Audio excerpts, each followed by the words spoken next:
আচ্ছা, তো আজকে আমরা শিখব হচ্ছে ভয়েস। আমরা কি শিখব আজকে? আজকে আমরা শিখব ভয়েস। এটা আমাদের সেকেন্ড ক্লাস ভয়েসের। এটা হচ্ছে আমাদের সেকেন্ড ক্লাস। আচ্ছা, ভয়েসে আমরা জানি আমাদেরকে কি করতে হয়। ভয়েসে অ্যাক্টিভ থেকে কি করতে হয়, প্যাসিভ করতে হয়, তাই না? অ্যাক্টিভ থেকে প্যাসিভ করতে হয়, আবার অনেক সময় প্যাসিভ থেকে কি করতে হয়, অ্যাক্টিভ করতে হয়। এখন এই যে অ্যাক্টিভ থেকে প্যাসিভ আসলে কিভাবে করব, এটার একটা সাধারণ কিছু নিয়ম আছে। আমরা এই সাধারণ নিয়মটা একটু জেনে নিই। প্রথমেই আমাদেরকে যেটা করতে হবে সেটা হচ্ছে আমাদের অ্যাক্টিভ ভয়েসের যে সাবজেক্টটা আছে, অর্থাৎ এই যে অ্যাক্টিভ ভয়েসের যে সাবজেক্টটা আছে, এটা আসলে আমরা যখন প্যাসিভ করতে যাব না, আমরা যখন প্যাসিভ করব তখন এই সাবজেক্টটা কি হয়ে যাবে, অবজেক্ট হয়ে যাবে। আর এই অবজেক্টটাকে আমরা যখন প্যাসিভ থেকে অ্যাক্টিভ করব তখন আবার কি হয়ে যাবে, এই অবজেক্টটা আবার সাবজেক্ট হয়ে যাবে। আচ্ছা, এখন এই যে সাবজেক্ট থেকে আমরা অবজেক্ট করলাম, তাই না? আর এখানকার প্যাসিভের অবজেক্টটা কি হয়ে গেল, সাবজেক্ট হয়ে গেল। এবার আমাদেরকে যেটা করতে হবে যে এই যে সাবজেক্ট আছে, হ্যাঁ, আবার অবজেক্টের যে সাবজেক্টটা সেটা তো সাবজেক্ট হয়ে গেল। এখন এই যে সাবজেক্ট, এই সাবজেক্ট অনুযায়ী আমাদেরকে কি করতে হবে, অক্সিলারি ভার্ব নিতে হবে। কি নিতে হবে আমাদের? অক্সিলারি ভার্ব নিতে হবে। এবং এই অক্সিলারি ভার্ব নেওয়ার পরের কাজটা হচ্ছে আমাদের V3 করতে হবে, অর্থাৎ ভার্ব যেটা রয়েছে সেটার V3 ফর্মে নিয়ে আসতে হবে।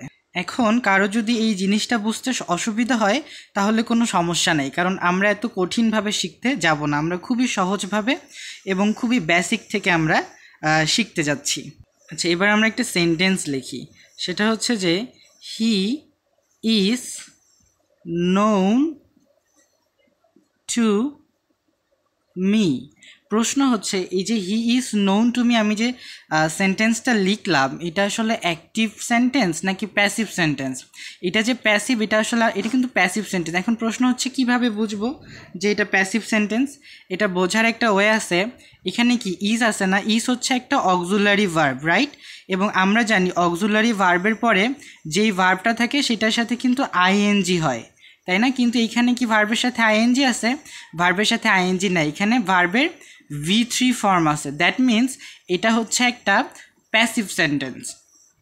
টুটা এই জায়গায় প্রিপোজিশন, মিটা হচ্ছে অবজেক্ট। অর্থাৎ এই অবজেক্টটাকে কিন্তু আমরা যখন আসলে এই প্যাসিভ সেন্টেন্সটাকে যখন অ্যাক্টিভ করব তখন এই অবজেক্টটা কি হয়ে যাবে, সাবজেক্ট হয়ে যাবে। তাহলে মিয়ের সাবজেক্টিভ ফর্ম হচ্ছে আই, আর হি যেটা, হিটা এখানে সাবজেক্ট, এটা অবজেক্ট হয়ে যাবে, এটা হয়ে যাবে হিম।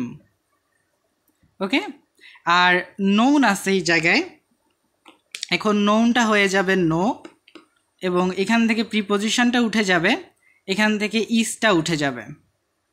তাহলে আমরা যদি এখন এই সেন্টেন্সটা অ্যাক্টিভ করতে চাই তাহলে আমাদেরকে কী করতে হবে, আই নো হিম কি দাঁড়াচ্ছে, আই নো হিম, তাই না? এই যে আই নো হিম, ইজ যেটা এটা তো চলে গেল, টু যেটা এটাও চলে গেল, তাহলে আই নো হিম।